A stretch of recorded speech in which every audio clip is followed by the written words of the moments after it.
సదాశివసమారంభాం వ్యాసశంకరమధ్యమాం అస్మదాచార్యపర్యంతాం వందే గురుపరంపరాం.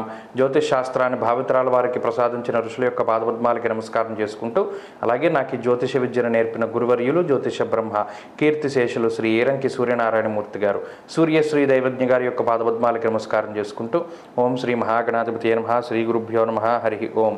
వీక్షకులందరికీ నమస్కారం. ఫిబ్రవరి నెల 25వ తారీఖు లగాయతూ మార్చి 2వ తారీఖు వరకు ఉండేటువంటి గ్రహగతుల ఆధారంగా ద్వాదశ రాసుల వారికి ఈ వారం ఏ విధమైనటువంటి శుభాశుభ ఫలితాలు కలగబోతున్నాయో ఈ వీడియో ద్వారా తెలుసుకుందాం. ముఖ్యంగా ఈ వారం ఉండేటువంటి గ్రహగతులను గమనిస్తే మేషరాశి యందు గురుగ్రహం యొక్క సంచారము, అలాగే కన్యారాశి యందు కేతువు, మకరమందు కుజశుక్రుల యొక్క సంచారము, కుంభరాశిలో రవి బుధ శనేశ్వరుల యొక్క సంచారము, మీనమందు రాహు, అలాగే ఈ వారంలో సింహం కన్యా తుల వృశ్చిక రాశుల యందు చంద్ర సంచారం ఉండబోతూ ఉన్నది.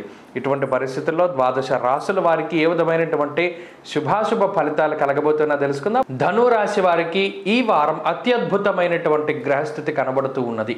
ముఖ్యంగా రాశి దగ్గర నుండి మనం లెక్క పెట్టుకుంటే చంద్రబలం ప్రధానమైనటువంటి బలం, 2వ స్థానమందు ఉన్నటువంటి శుక్రుడు, తృతీయ స్థానంలో ఉండేటువంటి రవి, అలాగే తృతీయంలో ఉండేటువంటి శనేశ్వరుడు, అలాగే ఈ రాశి వారికి ఉన్నటువంటి గురుబలం, ప్రధానంగా ఈ 5 గ్రహాలు కలిపి ఒక గొప్ప యోగాన్ని ధనురాశి వారికి సృష్టించాయి. అయితే ఏమండి ధనురాశి వారికి బాగుందన్న మా పరిస్థితులు ఇలాగే ఉన్నాయి అంటే, ఇక్కడ ఒకటి గ్రహస్థితి బాగున్నప్పుడే మనం ఏ పని ప్రారంభించినా ముందుకు వెళుతుంది. దీన్ని ఏమంటారు అంటే దీపం ఉండగానే ఇల్లు చక్క పెట్టుకోవడం. ఇప్పుడు ఇన్ని గ్రహాల తాలూకు శుభ ఫలితాలు కనబడుతూ ఉన్నాయి కాబట్టి క్లిష్టమైనటువంటి సమస్యలు ఏవైతే ఉన్నాయో వాటిని పరిష్కరించుకోవడానికి ఈ వారంలో మీరు ఏదైనా ప్రారంభం చేయాలి. ఇప్పటివరకు సరైన ఉద్యోగం లేదు, ఉద్యోగ ప్రయత్నం చేస్తే ఈ గ్రహస్థితి వల్ల అదృష్టం వచ్చి వెంటనే ఉద్యోగ అవకాశాలు రావడం, ఆర్థికపరమైనటువంటి సమస్యలు ఉన్నాయి వాటిని అధిగమించడానికి ప్రయత్నాలు చేయడం, వ్యాపారాన్ని ప్రారంభించుకోవాలి అనుకున్నా, కొత్తగా ఉద్యోగం వెతుక్కోవాలి అనుకున్నా, లేదా మరి ఏ ఇతరత్ర పనులు ప్రారంభించి చేయాలి అనుకున్నా ఈ గ్రహస్థితి వల్ల మీకు చక్కటి సానుకూలమైనటువంటి అవకాశాలు ఏర్పడతాయి. ఒకటి, శుక్రుడు మాట పరంగా చాలా గొప్పగా ఉపయోగపడతారు. ఇప్పుడు చూడండి ధనురాశి వారు గత వారం 10 రోజులుగా మాట తీరులో చాలా మార్పు వస్తుంది. ఎక్కువగా మాట్లాడరు, చాలా తక్కువగా మాట్లాడుతూ ఉంటారు. మాట్లాడవలసినటువంటి సందర్భాల్లో మాత్రమే వారు నోరు విప్పుతూ ఉంటారు. అది శుక్రుడు మీకు ఇస్తున్నటువంటి కొంత కంట్రోల్, ఆ శక్తి శుక్రశక్తి మీ మీద పనిచేస్తూ ఉన్నది. ఇక తృతీయ స్థానంలో రవిగ్రహం ఒక రకమైనటువంటి ఉత్సాహానికి కారణం. ఎప్పుడైతే శనితో కలిసి ఉన్నారో ఆ ఉత్సాహం కూడా అత్యుత్సాహంగా మారుతూ ఉంటుంది. ఏ పైనైనా సరే అత్యుత్సాహంగా చేయడం వల్ల మొదటికి మోసం వస్తుంది కొన్ని సందర్భాల్లో, కానీ ఈ అత్యుత్సాహం అనేటువంటిది కూడా మీ జీవితంలో కొంత ఉపయోగపడుతుంది.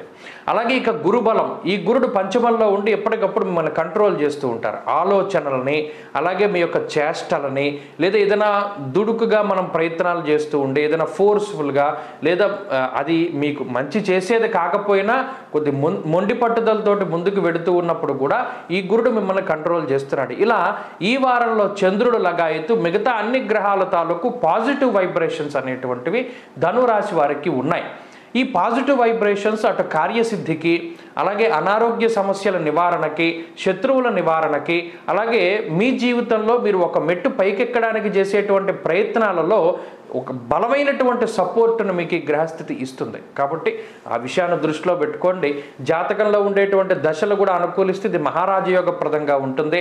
ఈ వారంలో ధనురాశి వారు మరీ ముఖ్యంగా ఉద్యోగస్తులకి చాలా సానుకూలత ఉన్నది, వ్యాపారస్తులకి అనుకూలత ఉన్నది, విద్యార్థులకు సైతం ఈ గ్రహస్థితి చాలా ఉపయుక్తంగా ఉంటుంది, స్త్రీలకు సైతం మంచి అవకాశాలను ఇస్తూ ఉన్నది. ఈ వారంలో మరిన్ని అనుకూలమైనటువంటి ఫలితాలను సాధించడానికై అమ్మవారి యొక్క ఆరాధన, లలితాదేవి యొక్క ఆరాధన చేస్తూ ఉండడం చెప్పదగినటువంటి సూచన. మరీ ముఖ్యంగా ఖడ్గమాల పారాయణ చేయడం అర్ధాష్టమ రాహు యొక్క దోషాలని నివారిస్తుంది.